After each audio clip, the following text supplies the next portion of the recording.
upper body injury. In the world of professional sports, concussions dominate the headlines. But rules are in place here to protect the star athletes. If he had a concussion, he'd have to leave the field. It's always been a different world on the local field. McDowell football coach Mark Soboleski explains. Nobody was doing it 20 years ago, 10 years ago. We weren't doing those things. We were, okay, you're out a week, now you go back. That is until now. Governor Corbett is set to sign into law the Safety in Youth Sports Act, setting strict guidelines on how to handle head injuries in school sports. Basically, once a student athlete in any sport shows signs of a concussion, he or she must be removed from the game. They cannot return until they are cleared by a licensed physician or psychologist, which could take weeks. Coaches who break the rules face suspension and a possible ban from the sport.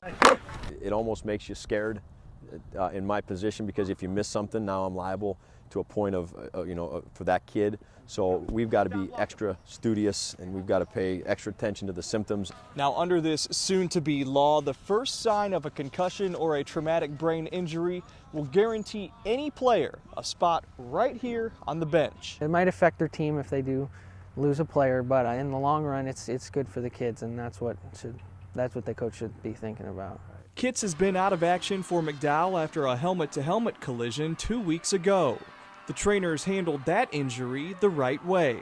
But Dr. Laura McIntosh says the new law will ensure all schools do the same. It really makes it a lot easier to pull kids off the field if they're injured. And she says recognizing the problem is the first step in recovery. Being able to diagnose it is the key. If you miss it, that's where the problems come in.